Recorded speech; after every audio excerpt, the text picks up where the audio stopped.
नमस्कार दोस्तों, गीगल क्लासेस में आपका हार्दिक स्वागत है। आज हम कक्षा 10th का तीसरा चैप्टर पढ़ेंगे, pair of linear equation in two variables, मतलब दो चरों वाले रेखीय समीकरण के बारे में अध्ययन करेंगे। इससे पहले हमने दो चैप्टर का अध्ययन कर लिया है। एक तो हमारे पास था रियल नंबर, दूसरा पॉलिनोमियल, मतलब कि वास्तविक संख्या और बहुपद। ये दो चैप्टर हमारे कंप्लीट हो चुके हैं। आज हम तीसरा चैप्टर पढ़ेंगे। अब हम यहाँ पे चलते हैं। तीसरे चैप्टर में हमारे पास टॉपिक आता है लीनियर इक्वेशन, मतलब कि रैखिक समीकरण। सबसे पहले हम ये देखेंगे कि रैखिक समीकरण होता क्या है।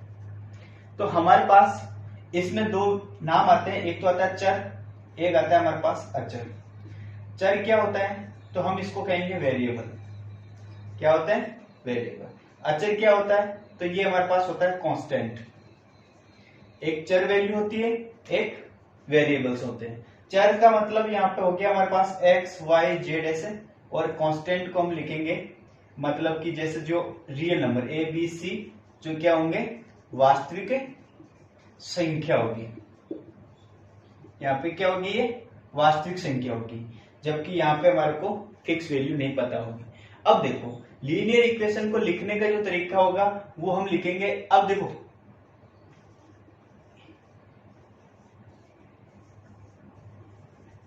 लीनियर जो इक्वेशन है, इसका मतलब क्या है कि जो भी हमारे पास समीकरण दे रखा है उसमें जो वेरिएबल्स आ रखे हैं, जो भी हमारे पास वेरिएबल्स आ रखे हैं, इनकी जो मैक्सिमम जो पावर है, मैक्सिमम जो पावर है वो कितनी होनी चाहिए? 1 होनी चाहिए। तो यहाँ पे हम देखेंगे कि a x plus b equals to 0। तो देखो, यहाँ पे हमारे पास ए और बी क्या है, ये हमारे पास कांस्टेंट वैल्यू है। कौन सी वैल्यू है? कांस्टेंट, मतलब अचर वैल्यू है। और हमारे पास ये जो x है, ये क्या है? ये हमारे पास वेरिएबल्स है। तो इसकी अधिकतम जो पावर है वो हमारे पास कितनी है? यहाँ पे अधिकतम x की पावर कितनी है? 1 है। तो इसका मतलब यहाँ पे देखो, 1 और 2, दो वेरिएबल्स, सॉरी दो कांस्टेंट वैल्यू है। हमारे पास वेरिएबल्स की संख्या कितनी है? 1 है। तो हम इसे कहेंगे एक चर वाला रेखिक समीकरण। ऐसे ही देखो, अब देखो, एक चर वाला रैखिक समीकरण, ठीक है। तो यहां पे हम इसको कैसे लिखेंगे? A x plus b equals to 0। क्यों? क्योंकि हमारे पास यहाँ पे चरों की संख्या कितनी है? एक ही है। यहाँ पे ये चर है। अब देखो, एक होता है हमारे पास दो चर। अब इसका मतलब यहाँ पे एक चर वाला रैखिक समीकरण हुआ ये। तो हमें कितने चर का चाहिए? दो चर का। तो दो चर के लिए लिखेंगे तो हम लिखेंगे a x plus b x plus c equals to 0। तो देखो, यहाँ पे हम दो चर लेंगे तो अलग अलग लेंगे। तो हमारे पास एक हमने x ले लिया, दूसरा हमारा क्या हो गया? y हो गया। और यहाँ पे ए बी सी, यहाँ पे ए बी सी क्या है? ये वास्तविक संख्या है, रियल नंबर है, या हम कह सकते हैं कांस्टेंट वैल्यू है। और यहाँ पे x और y क्या है? x और y वेरिएबल है, ठीक है, वेरिएबल से। अब यहाँ पे देखो, x और y की वैल्यू हमारे पास यहाँ पे फिक्स नहीं है। अब यहाँ पे देखो, ये जो समीकरण कहलाएगा, ये दो चर वाला समीकरण कहलाएगा। अब यहाँ पे हमारे पास दो चरों वाले रैखिक समीकरण, ठीक है। और यहाँ पे पेयर ऑफ की बात हो रही है, मतलब एक युग्म, दो चरों वाले रैखिक समीकरणों का युग्म। तो दो चर वाले रैखिक समीकरणों का युग्म पेयर की बात करेंगे तो हम यहाँ पे क्या लिखेंगे कि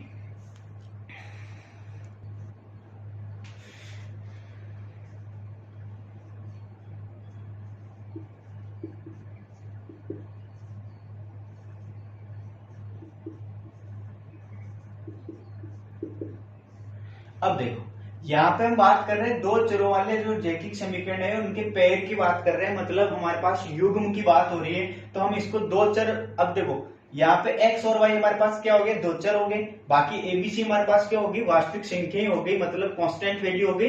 तो हमारे पास देखो, यहाँ पे दो समीकरण हो गए जो सेम सेम है। तो हम इनका क्या करेंगे? इसको वैल्यू हम दे देंगे a1 b1 और c1, a2 b2 और c2।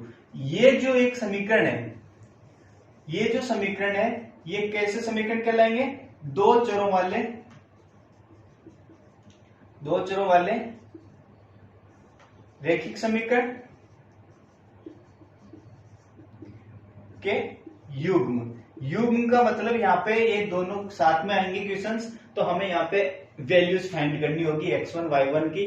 ठीक है, तो यहां से देखो, यहाँ पे हमारे पास ये जो वैल्यू है, अब यहाँ a1 क्या है, तो x का गुणांक है, मतलब कोफिशिएंट है, y का b गुणांक है, ये हमारे पास कांस्टेंट वैल्यू है, ये हमारे पास कांस्टेंट वैल्यू है, y का गुणांक क्या होगा, b2 होगा, x का गुणांक क्या होगा, a2 होगा। तो देखो, अब हमने ऐसे क्वेश्चंस, मतलब जो रेखिक जो समीकरण है, एक चर वाले रेखिक समीकरण के जो सॉल्यूशंस हमने लास्ट क्लास में 9th क्लास में हमने करा था, अभी मैं एक क्वेश्चन छोटा सा लेके आपको बता देता हूं कि हमने कैसे सोल्व करे थे क्वेश्चंस को। अब एक क्वेश्चंस लेते हैं पहले। अब देखो एक एग्जांपल लेते हैं, जैसे x माइनस 2y बराबर 5। यहाँ पे हमारे पास देखो ये दो चर वाला है, कितना है, दो चर वाला। हम यहाँ पे ऐसे एक एग्जांपल लेते हैं, ये दो चर का हो गया, बट हम अभी पहले एक चर का एग्जांपल लेते हैं। यहाँ ले लिया 3x प्लस 5 इक्वल्स टू 0। तो देखो, हमने यहाँ पे एक जो इक्वेशंस दे रखी है, ये हमारे पास एक चर वाला रेखिक समीकरण है। तो यहाँ पे देखो, ये जो x की वैल्यू यहाँ से हम निकाल सकते हैं, तो x बराबर क्या हो जाएगा, ये वैल्यू उधर जाएगी माइनस का 5, ये जो 3 है ये इसके अपॉन में चला जाएगा, तो यहाँ पे जो वैल्यू होगी वो x की वैल्यू होगी। मतलब हमारे पास यहाँ पे हम इस x की जगह वैल्यू रखेंगे, तो हमारे पास कैलकुलेट करेंगे तो हमारे पास क्या होगा, 0 होगा। तब अब हमारे पास क्या होंगे, ऐसे दो इक्वेशन होगी। एक हमारे को दे दिया जैसे 2x minus 3y equals to 7। हमारे पास ये देखो, अब ये दो चर वाले हमारे पास दो रेखिक समीकरण देती है। अब हम इसके किस प्रकार क्वेश्चन सोल्व करेंगे और इनकी कैसी प्रकृति होती है, इसके बारे में हम एक बार देखते हैं। अब देखो, हमारे सामने दो रेखिक समीकरण मैंने यहाँ पे लिखे, मतलब इनका हमने फॉर्मेट लिखा है। तो देखो, फॉर्मेट लिखा है तो हमारे पास कोई भी जो रेखिक समीकरण होगा, तब उसका हम सॉल्यूशन करेंगे तो हमारे पास x और y के जो कोऑर्डिनेट होंगे, वो हमारे पास एक लाइन पर कहीं ना कहीं पे जो लाइन होगी उस पर कहीं ना कहीं एक पॉइंट पे उसको निरूपित करना होगा। तो तब हमारे पास यहाँ पे क्या होगा, ये दो प्रकार, तीन प्रकार से अलग अलग टाइप्स के होते हैं ना, तो इसमें हमारे पास किस कैसे सॉल्यूशंस होते हैं। तो हमारे पास देखो, इसमें थोड़ा सा हम समझना है यहाँ पे कि या तो इनका जो सॉल्यूशन आएगा, वो क्या होगा, देखो इससे जो लाइन बनेगी ग्राफ में, पहली जो लाइन होगी, मान लो यहां से कोई एक लाइन बन रही है, ठीक है, मान लो इससे जो आलेखित जो ग्राफ होगा, ये इस साइड इस प्रकार से लाइन जा रही है, और दूसरे से मान लिया हमने इस प्रकार से लाइन जा रही है। ठीक है, हो सकता है ये देखो, यहाँ पे ये पॉइंट क्या हो रहा है, यहाँ पे x और y की वैल्यू क्या हो रही है, इंटरसेक्ट हो रही है, मतलब प्रतिच्छेद कर रही है। यह हमारे पास क्या हो सकता है, यहाँ पे जैसे ये लाइन जा रही है, ठीक है, तो हमारे पास यह दूसरी लाइन भी इसके समांतर जा सकती है। और जो तीसरी बात हो सकती है कि यहाँ पे हमारे पास जैसे ये लाइन यहाँ पे है और दूसरी लाइन भी यहाँ पे है। तो अब देखो, यहाँ पे क्या हो रहा है, ये प्रतिच्छेद हो रहा है, प्रतिच्छेद। यहाँ पे ये लाइन क्या हो रही है, समांतर। यहाँ पे ये क्या हो रही है, जैसे यहाँ पे देखो ए बी पॉइंट तो यहाँ पे और पी और क्यू पॉइंट यहाँ पे, तो इसको कहेंगे हम समपाती। अब देखो, यहाँ पे इनके हमारे जो सॉल्यूशन हो सकते हैं वो कितने प्रकार से हो सकते हैं, तीन प्रकार से हो सकते हैं। एक तो या तो हो सकता है हमारा प्रतिच्छेद हो, या हमारे पास लाइन समांतर जाए, या हमारे पास यहाँ पे क्या हो, एक ही लाइन पे दूसरी लाइन आ जाए। इसको कहेंगे हम इंटरसेक्ट लाइन, इसे हम कहेंगे दोनों को पैरेलल लाइन, इसे हम कहेंगे कोइंसिडेंट लाइन। तो अब यहाँ पे हमारे पास देखते हैं, अब इनके ये प्रतिच्छेद किस स्थिति में होगा, किस स्थिति में हमारे पास समांतर होगा और किस स्थिति में हमारे पास संपाती होगा। इसके हमारे पास एक एक चीज को हम एक एक को समझते हैं। अब देखो, जो हमने अभी देखा था कि प्रतिच्छेद, समांतर और संपाती, इन तीनों के बारे में हम एक एक को करके देखेंगे कि हमारे पास ये कौन सी कंडीशन के अंदर कौन सा सॉल्यूशन होगा, कौन सा लाइन का हमारे पास उसकी प्रकृति होगी। और अब देखो, सबसे पहले हमारे पास यहाँ पे क्या दे रखा है, गुणांक अनुपातों की तुलना। अब देखो, गुणांक क्या है, मैं आपको पहले समझा चुका हूं कि कोफिशिएंट क्या होता है, जो वेरिएबल्स के साथ में जो कांस्टेंट वैल्यू होती है ये हमारा गुणांक होता है। ठीक है, यहाँ पे ये क्या है, गुणांक है। ठीक है ना, मतलब a1 x का गुणांक है, b1 y का गुणांक है और c1 हमारे पास कांस्टेंट वैल्यू है। तो गुणांकों अनुपातों की तुलना मतलब हमारे पास x और y के जो वेरिएबल्स के साथ जो गुणांक है उनको हमारे को क्या करना है, कंपेयर करना है। फिर हमारे पास बतानी है जब गुणांकों की तुलना करेंगे तब कौन सी कंडीशन होगी, तब हमारे पास जो लाइंस होगी इनसे जो ग्राफ आलेखित होगा तो वो कौन सा किस टाइप की उनकी रेखा की प्रकृति होगी कि हमारे को ये बताना है कि वो इंटरसेक्ट होगी या पैरेलल होगी या कोइंसिडेंट होंगी, मतलब कि प्रतिच्छेद, समांतर या संपाती। तब देखो अब कौन सी प्रकृति होगी तो कौन सा सॉल्यूशन होगा। बीजीय हल के अंदर हमारे को बताना होगा, बीजीय हल के अंदर बताना होगा कि इसका कोई भी जो ग्राफ होगा उसके सॉल्यूशन एक होंगे या एक से ज्यादा होंगे या उनके कोई हल नहीं होंगे। तो सबसे पहली जो कंडीशन आती है वो हमारे पास ये आती है a1/a2 not equal to b1/b2। मतलब हमें यहाँ पे क्या करना है कि ओनली फॉर ये कंडीशंस को अप्लाई करना है कि हमारे पास जो a1 का गुणांक है उसमें a2 के गुणांक का डिवाइड करना है और b2 के अपोन में b1 के अपोन में b2 के गुणांक लिखना है और ये देखना है कि इनको कैलकुलेट करने के बाद वैल्यूज इक्वल्स आ रही है या नहीं आ रही है। जब हमारे पास यहाँ पे इनसे ये जो वैल्यू है ना हमारे पास c1/c2 इससे कोई लेना देना नहीं है, हमारे पास इतना सा चेक करेंगे।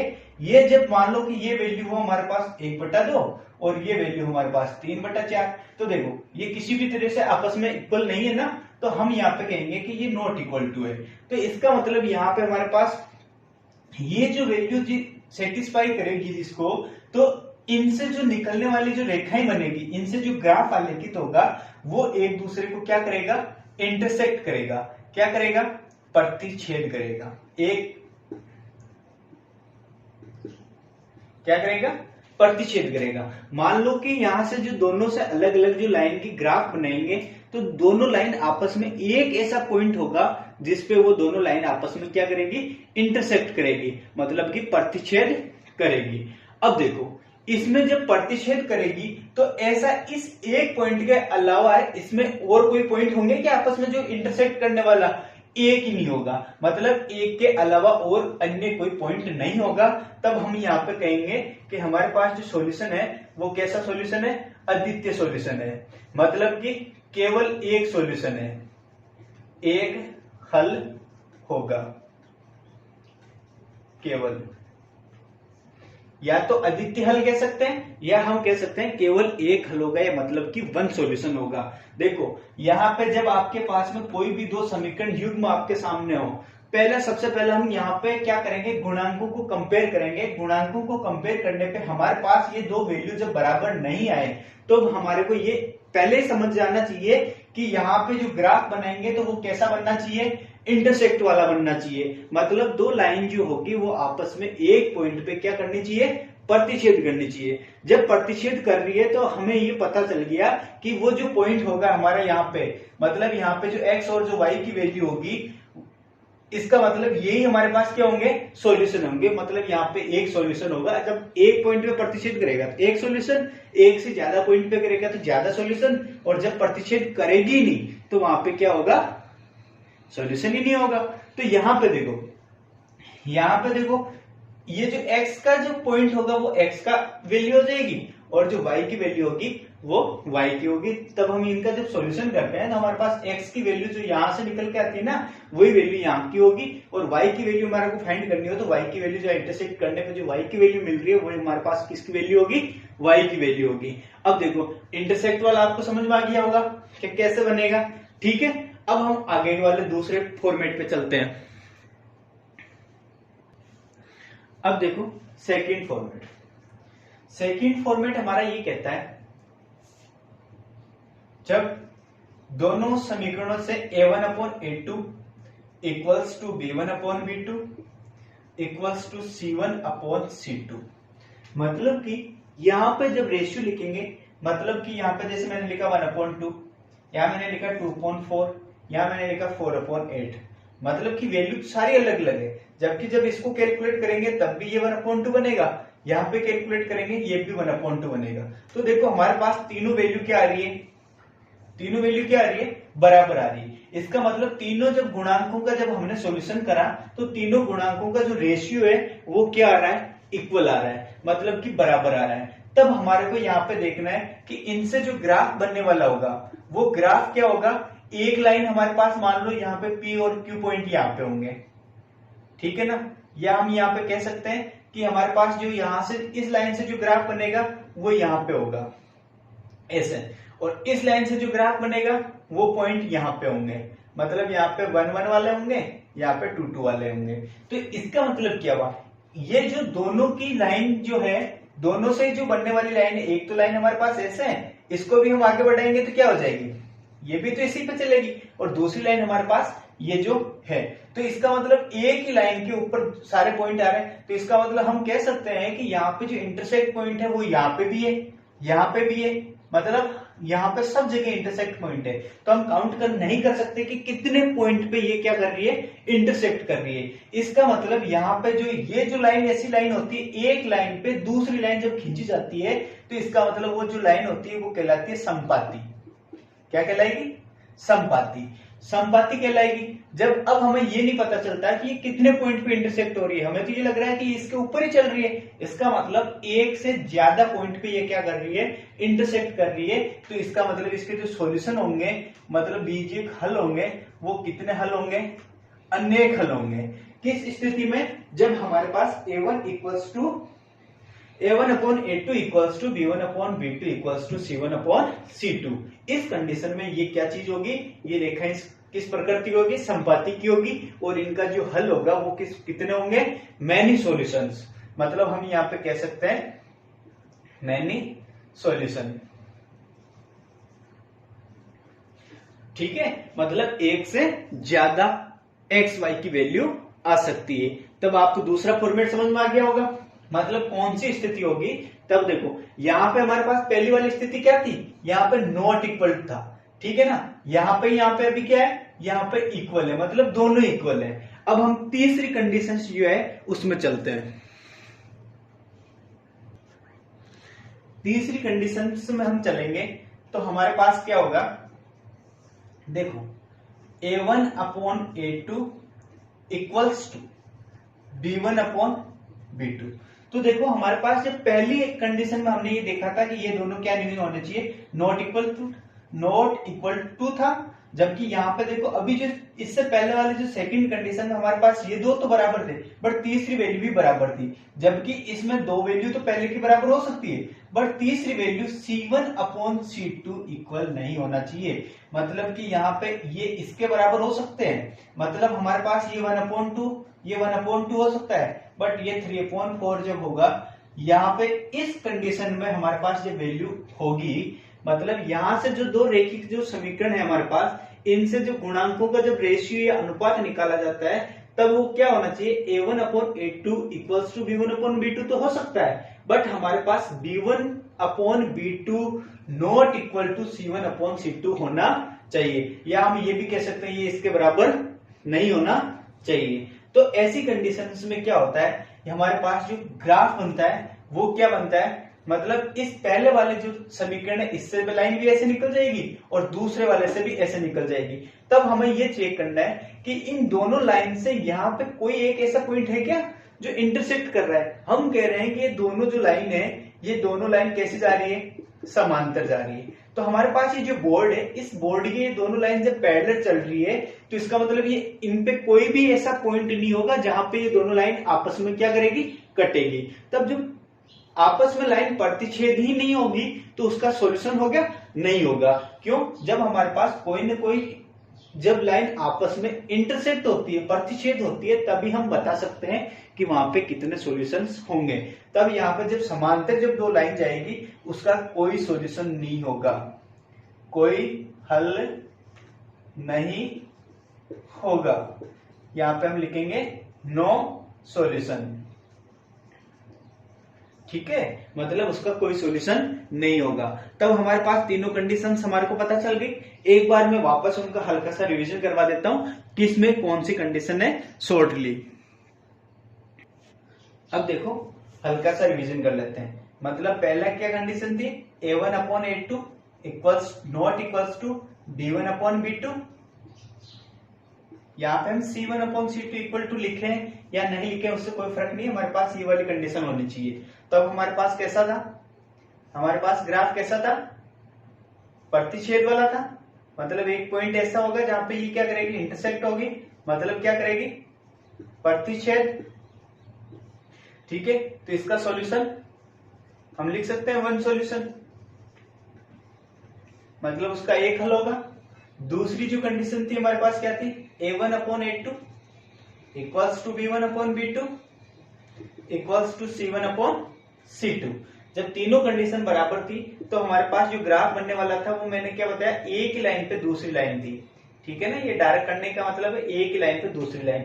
इसका मतलब यहाँ पे ये पॉइंट जो कहलाएंगे वो रेखाएं की प्रकृति क्या होगी, संपाती प्रकृति होगी। ठीक है, संपाती प्रकृति होगी तो यहाँ पे कैसे सॉल्यूशन होंगे, मैनी सॉल्यूशन, मतलब एक से ज्यादा हल होंगे।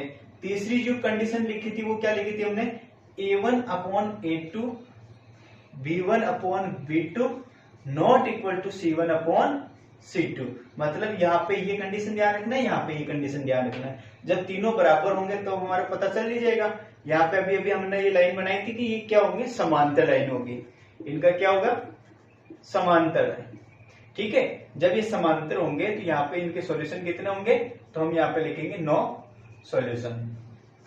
ठीक है, अब ये चीज आपको सबसे पहले ये चेक करना है कि कौन सा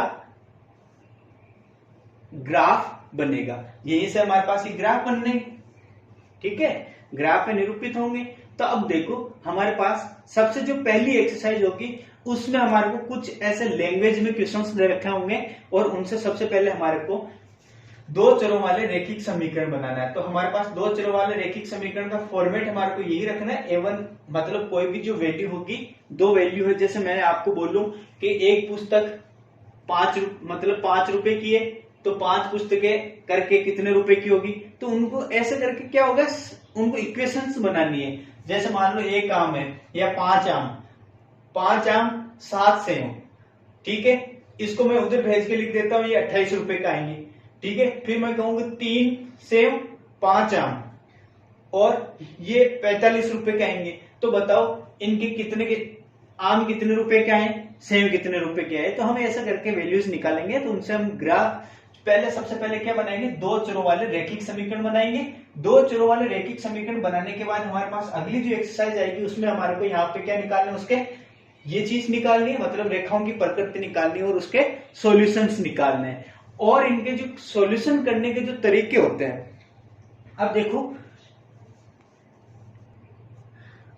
इनके और भी कुछ सॉल्यूशंस, मतलब इनके जो सॉल्यूशन है, मतलब जो हल है वो भी निकालने के लिए कुछ मेथड है, विधियां हैं। ठीक है, उसमें जो हम पढ़ते हैं तो एक तो हमारे पास आता है प्रतिस्थापन, ठीक है ना, प्रतिस्थापन। एक आता है हमारे पास विलोपन, एक हमारे पास आता है वज्र गुणन। मतलब इन ये जो तीन विधियां हैं, इन विधियों से भी हम क्या कर सकते हैं, इनके सॉल्यूशंस फाइंड कर सकते हैं। इनके भी हमारे पास आगे की एक्सरसाइज में क्वेश्चंस हैं, अलग अलग सेपरेट हमारे को एक एक एक्सरसाइज दे रखी है। और एक हमारे पास आएगी इन तीनों का जो मिक्स करके कुछ क्वेश्चंस दे रखे हैं, वो बहुत ज्यादा इंपॉर्टेंट है। यहां से भी क्वेश्चंस पूछे जाते हैं आपसे, तो हम यहाँ पे ये भी चीज हम पढ़ेंगे। इससे पहले हम सबसे पहले एक्सरसाइज जो हमारी 3.1 है उससे संबंधित हम बात करते हैं। ये जो जितना भी हमारे पास पढ़ने का था, ये हमारा सारा एक हल्का सा बेसिक फॉर्मेट था। अब हम एक्सरसाइज की ओर चल रहे हैं। अब देखो एक्सरसाइज जो 3.1 है उसमें पहला जो क्वेश्चन है, अवता अपनी पुत्री से कहता है 7 वर्ष पूर्व में तुमसे 7 गुनी आयु का था, अब से 3 वर्ष बाद में तुमसे केवल 3 गुनी आयु का रह जाऊंगा। अब यहाँ पे क्या करना है, आपको इस स्थिति को बीज गणितीय एवं ग्राफीय रूपों में आपको इसको व्यक्त करना है। ये हमारा क्वेश्चन है। तो देखो यहां पे हम क्या करते हैं, सबसे पहले देखो आफ्ताब अपनी पुत्री से क्या कह रहे हैं, 7 वर्ष पूर्व। अब एक चीज आपको पहले ये समझ जाना है कि एक तो शब्द मिला हमारे को पूर्व, एक लिखा हमें बाद में। तो जब पूर्व की बात आती है तब हमें जो भी वैल्यू हमारे पास वैल्यू मान दे रखी होती है वो हमें माइनस करना है, और जो बाद की वैल्यू दे रखी है वो हमें क्या करना है, प्लस करना है। और जब भी हमें वैल्यू मानना है तब हम क्या मानेंगे, वर्तमान स्थिति को मानेंगे। अब वर्तमान स्थिति से जब पूर्व की बात की जाती है तब तो उसमें माइनस कर लेना है, और वर्तमान स्थिति के हम बाद की बात बताएंगे, मतलब आने वाले टाइम की बात करेंगे, तो हमारे पास क्या करना है, प्लस करना है।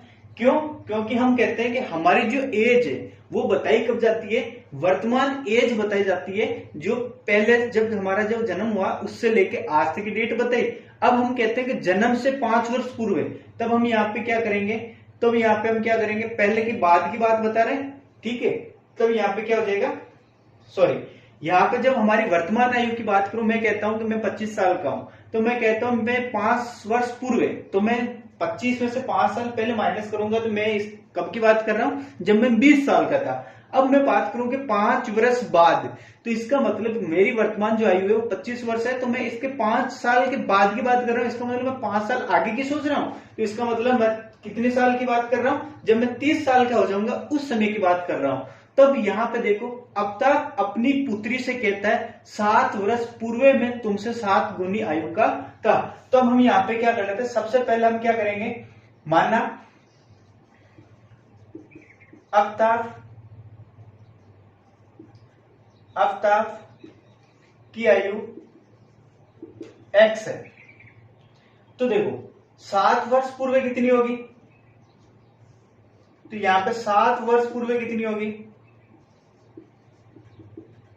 x माइनस 7, यहां पे यही होगी। अब देखो आगे हम देखते हैं,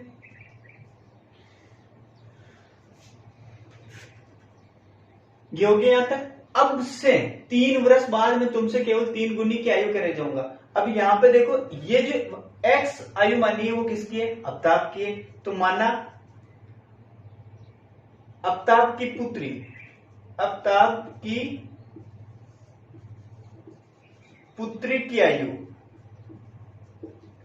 तो देखो यहां पे ये दोनों जो हम कौन सी स्थिति ले रहे हैं, वर्तमान पोजीशन से बात कर रहे हैं। तो वर्तमान पोजीशन यहां पे इसकी जो आयु है वो कितने वर्ष है, 7 वर्ष है, सॉरी y वर्ष है। कितना वर्ष है, y वर्ष।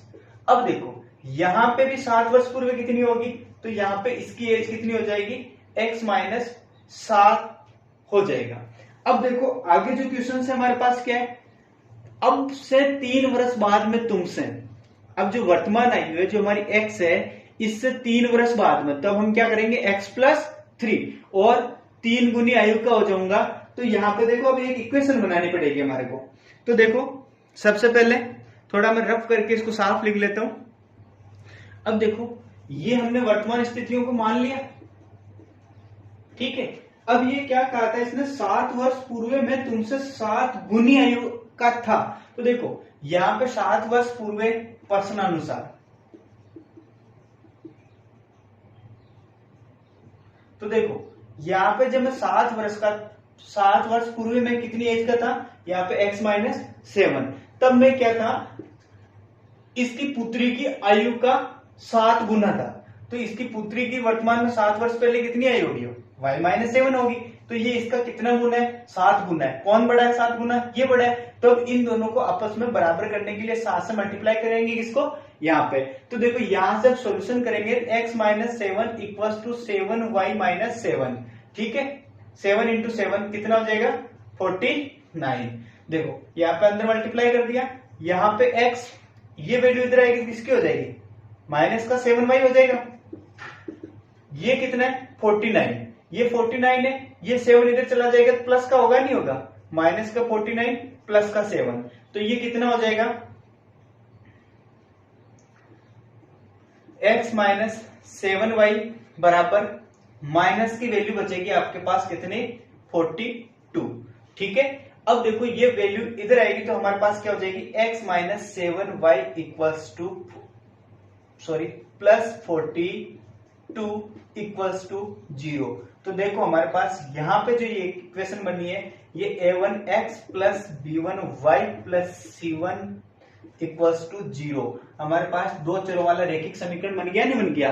और हमें इसका एक समीकरण ये बनाना था, ठीक है। अब यहाँ पे देखो, इसके आगे के क्वेश्चंस की बात करते हैं। अब देखो 3 वर्ष बाद अफ्ताब की आयु, अब यहाँ पे हम इसकी बात कर रहे हैं 3 वर्ष बाद।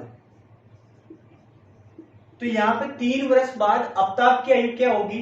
तो मैंने क्या बताया, जब पूर्व होंगे तब हम माइनस करेंगे, तो माइनस करा। जब बाद की बात आएगी तो हम क्या करेंगे, x प्लस 3। अफ्ताब की आयु तो ये कितनी हो जाएगी, ये इसकी पुत्री की 3 गुनी हो जाएगी। तो अब देखो यहाँ पे 3 वर्ष बाद जब अफ्ताब की आयु चेंज हो रही है तो इसकी पुत्री की भी आयु चेंज होगी। तो पुत्री की आयु कितनी होगी, तो ये हो जाएगी y प्लस 3। अब ये कह रहा है कि ये कितनी हो जाएगी, तो प्रश्नानुसार ये कह रहा है कि जो x प्लस 3 है ना, अब 3 साल बाद पुत्री की आयु का कितना गुना हो जाएगा, 3 गुना हो जाएगा। तो हम यहाँ पे 3 से मल्टीप्लाई किसको करेंगे, यहाँ पे पुत्री की आयु को जब 3 से मल्टीप्लाई करेंगे तो ये किसके बराबर हो जाएगा, अफ्ताब की आयु के बराबर हो जाएगा। तब यहां से देखो x प्लस 3, 3y प्लस 9। यहाँ पे देखो ये x, ये वैल्यू इधर आ जाएगी तो माइनस का 3y, और ये 9 भी इधर आ गया तो माइनस का कितना हो जाएगा, ये माइनस का 9 होगा प्लस का 6 होगा। तो माइनस का 9 तो माइनस का क्या बचेगा, 6 बचेगा, इक्वल्स टू 0। तो देखो हमारे पास ये दो समीकरण आ गए, एक समीकरण ये है, दूसरा समीकरण यहाँ पर ये हमारे पास दो समीकरण आ गए, दो चरों वाले रेखिक समीकरण। अब यहां से हमारे को ये बोला कि कई ग्राफ पे आलेखित कीजिए। तो देखो यहाँ पे हमने अभी ग्राफ को आलेखित करने के लिए हम पहली कंडीशंस लगाएंगे कि हम ये पता तो लगा ही सकते हैं ना कि किस टाइप का ग्राफ बनेगा, भाई प्रतिच्छेद करेगा या संपाती होगा या समांतर बनेगा। तब देखो सबसे पहली कंडीशन अप्लाई कर लेते हैं। यहाँ पे हम चेक करते हैं a1/a2 not equals to b1/b2 है या नहीं है। तो देखो यहाँ पे भी इसका गुणांक 1 है, यहाँ पे भी इसका गुणांक 1 है, तो 1/1। यहाँ पे देखो, यहाँ पे y का गुणांक है -7 और यहाँ पे y का गुणांक है -3। ये दोनों वैल्यू इक्वल है क्या, नहीं है, इसका मतलब नॉट इक्वल टू है। इसका मतलब यहाँ पे जो ग्राफ बनेगा वो कैसा बनेगा, वो कहीं ना कहीं लाइन आपस में इंटरसेक्ट करेगी, मतलब प्रतिच्छेद होगा और यहाँ पे x और y का एक वैल्यू होगी, जो उसके सॉल्यूशन भी कितने होंगे, एक ही होगा। अब देखो हम इन दोनों समीकरणों से कैसे ग्राफ बनाते हैं। अब देखो हमारे सामने क्या है, हमारे सामने यही दो इक्वेशंस थी, दो चरों वाले रैखिक समीकरण। यहाँ पे हमारे पास पहली जो समीकरण थी वो यही थी x - 7y इक्वल्स टू -42, और जो दूसरी समीकरण थी वो थी x - 3y इक्वल्स टू 6। यहाँ पे पहले इधर ये वैल्यू थी तो ये प्लस की थी, ये वैल्यू माइनस की थी, मैंने उधर चेंज करके लिख दिया। अब यहां से देखो हम ग्राफ के लिए हम सबसे पहले ग्राफ बनाने के लिए हमारे को क्या चाहिए, वैल्यू चाहिए। मतलब दोनों समीकरण से हम अलग अलग वैल्यूज निकालते हैं, x और y की वैल्यू निकालेंगे, x और y की वैल्यू निकालेंगे। तो देखो ग्राफ बनाने के लिए कम से कम वैल्यू हमारे को 2 चाहिए, मतलब 2 वैल्यू तो होनी ही चाहिए, और इससे ज्यादा भी निकाले तो अपनी मर्जी है, बट हमें कम से कम 2 वैल्यू निकालनी है। तो देखो सबसे पहले हम यहाँ पे क्या करेंगे, जो हमारे को दे रखा है x बराबर, यहाँ पे ये वैल्यू उधर जाएगी तो क्या हो जाएगी, -42 और +7y हो जाएगा। तो देखो सबसे पहले हम माना y बराबर 0, या हम y बराबर 7 ले लेते हैं। कितना ले, 7 लेंगे। तो मेरे को ये बताओ, देखो y बराबर जब 7 लेंगे तो यहाँ पे देखो x बराबर -42 प्लस 7 × 7, तो ये कितना हो जाएगा, 49। कितना हो जाएगा, 49 हो जाएगा। तो 49 हो जाएगा तो यहाँ पे क्या बचेगा,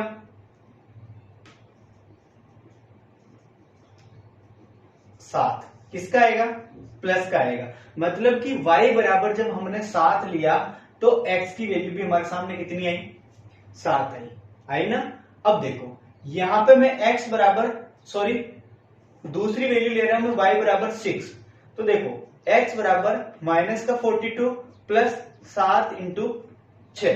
तो देखो यहाँ पे -42 और 7 6 ये कितना होता है, ये भी 42 होता है। तो देखो यहाँ पे कितना बचेगा, 0।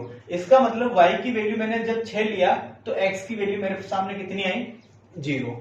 अब हम ऐसे करके इधर की वैल्यूज निकालेंगे। तो देखो कम से कम 2 वैल्यू चाहिए थी, 2 वैल्यू आ गई हमारे पास। अब हम चलते हैं इस वाले समीकरण से, ये हमारे पास इससे है, यहाँ पे ये वैल्यू निकाल रहे हैं इससे, जो सेकंड इक्वेशन है। अब देखो यहाँ पे हमारे पास x बराबर क्या हो जाएगा, 6 प्लस 3y, यही होगा। देखो मैंने y बराबर माना माइनस का, मैं यहाँ पे माइनस का 2 ले लेता हूं, मैंने माइनस का 2 लिया। y बराबर कितना लिया मैंने, माइनस का 2। तो x बराबर मेरे सामने कितना है, x प्लस 3 इंटू माइनस 2। तो यहाँ पे कितना हुआ, 6 प्लस माइनस का 6, ये माइनस माइनस कितना हो जाएगा, प्लस माइनस माइनस हो जाएगा, 6 माइनस 6 बराबर 0। मतलब जब मैंने माइनस 2 लिया तो यहाँ पे वैल्यू क्या आई, 0 आई। अब देखो यहाँ पे देखो ये 0 आया। अब यहाँ पे मैं क्या कह रहा हूं, यहाँ पे मैं कोई और वैल्यू ले लेता हूं। तो देखो जब मैं यहाँ पे 1 ले लेता हूं, y बराबर मैंने क्या लिया, माइनस का 1 लिया। तो जब मैं माइनस का y लूंगा तो x बराबर क्या होगा मेरे सामने, 6 प्लस 3 इंटू माइनस का 1। तो 6 बराबर माइनस का 3, तो ये आएगा कितना, 3। तो मतलब यहाँ पे कितनी वैल्यू होगी, 3 होगा। तो देखो हमारे सामने ये ग्राफ बनाने के लिए सबसे पहले हमारे पास एक चार्ट बन गया, ठीक है। अब हम इनसे बनाएंगे ग्राफ, ठीक है। अब देखो हमारे पास यहां से हम एक ग्राफ बनाते हैं। ग्राफ बनाने के लिए हम यहाँ पे एक्स एक्स और ये हमारे पास क्या होगी, वाई एक्स, ठीक है। और यहाँ का ये जो पॉइंट होता है ये मूल बिंदु होता है, जिसको हम कौन सा पॉइंट कहते हैं, ओरिजिन पॉइंट। अब यहाँ पे मैं क्या कर रहा हूं, यहाँ पे थोड़ा सा जगह कम होने की वजह से मैं यहाँ पे 2-2 के गैप लेके काम कर रहा हूं। तो देखो यहाँ पे हमारे पास x की वैल्यू 7 है, तो y की वैल्यू भी कितनी आएगी, 7 आएगी। मतलब यहाँ पे x की वैल्यू भी 7, तो यहाँ पे होगा 7, और y की वैल्यू भी 7। तो इसका मतलब यहाँ पे पॉइंट होगा, यहाँ पे जो पॉइंट होगा वो 7 और 7। मतलब यहाँ पे जो कोऑर्डिनेट लिखने का तरीका ये होता है, x की वैल्यू को पहले लिखा जाता है, y की वैल्यू को बाद में लिखा जाता है। ये ए पॉइंट हो गया। दूसरा पॉइंट है x की वैल्यू 0, तो ये हमारे पास x की वैल्यू 0 और y की वैल्यू 0, यही है। अब दूसरी वैल्यू है y की वैल्यू 6, मतलब y की वैल्यू कितनी है, 6, तो यहां पे हो गया। तो x की वैल्यू तो 0 ही हो गई और y की वैल्यू कितनी हो गई, 6 हो गई। तो देखो दूसरा पॉइंट हमारे पास क्या है, यहां पे। तो इस लाइन से जो बनने वाला है, हम इस पॉइंट को ऐसे मिला देते हैं,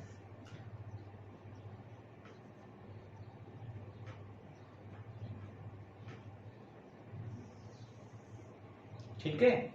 ये हमारे पास एक ऐसे लाइन बना देनी है, ठीक है। ये हमारे पास जो लाइन होगी, ये हमारे पास कौन सी होगी, 0 और 6। एक लाइन हमारे पास ये होगी, तब यहाँ पे हम लिख देंगे x minus 7y equals to minus का 42। ये हमारा कंप्लीट हो गया। अब दूसरे पे चलते हैं, x बराबर 0 और y की वैल्यू -2। तो देखो x की वैल्यू 0 यहाँ पे और y की वैल्यू -2 यहाँ पे, तो x की वैल्यू 0 भी आ जाएगी इसमें और y की वैल्यू -2 आ जाएगी। तो एक पॉइंट हमारा यहाँ पे होगा, ठीक है। इसको मैं नाम दे रहा हूं P। दूसरा पॉइंट है x की वैल्यू 3, तो यहाँ पे x की वैल्यू 3 है लगभग, और y की वैल्यू -1, तो -1 यहाँ पे। तो इसका मतलब ये पॉइंट यहाँ पे होगा। तो देखो यहाँ पे एक ऐसा लाइन बनेगी, ठीक है। इसका मतलब यहाँ पे जो ये देखो ग्राफ बनेगा, मतलब यहाँ पे 3 और माइनस का 1, ये हमारे पास Q पॉइंट है। तो देखो ये जो दोनों लाइन है, अब यहां से हमने पहले चेक करा था कि ये प्रतिच्छेद करेगा नहीं करेगा। तो देखो ये लाइन तो आ रही है ऐसे, ये लाइन आ रही है ऐसे, और ये लाइन जा रही है हमारी ऐसे। तो ये कहीं पर भी हम इसको आगे बढ़ाएंगे तो ये आपस में कहीं ना कहीं एक ऐसा पॉइंट होगा जहां पे क्या करेगी, इंटरसेक्ट करेगी। इस साइड में तो इनकी डिस्टेंस बढ़ रही है तो इंटरसेक्ट करने से रही, और आगे जाएगी तो वो क्या करेगी, इंटरसेक्ट करेगी। हमें यहाँ पे इस क्वेश्चन में ये नहीं पूछा है कि इसका सोल्यूशन क्या होगा, जबकि हम इसका सोल्यूशन हम आगे इंटरसेक्ट करा के हम पता लगा सकते हैं। जहां पे इंटरसेक्ट करेगी वो पॉइंट जो होगा उसमें x की जो वैल्यू होगी वो हमारे पास x का सोल्यूशन होगा, और जो y की वैल्यू होगी वो हमारे पास y का सोल्यूशन होगा।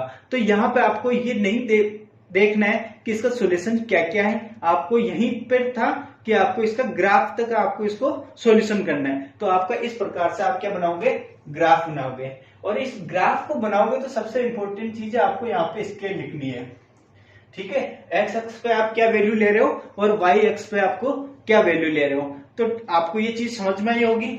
और इस प्रकार के हम और क्वेश्चंस अभी एक और करके देखेंगे आगे की वीडियो में। यहां तक का जो चीज समझाना था मेरा, ये आपको चीज समझ में आनी चाहिए। धन्यवाद।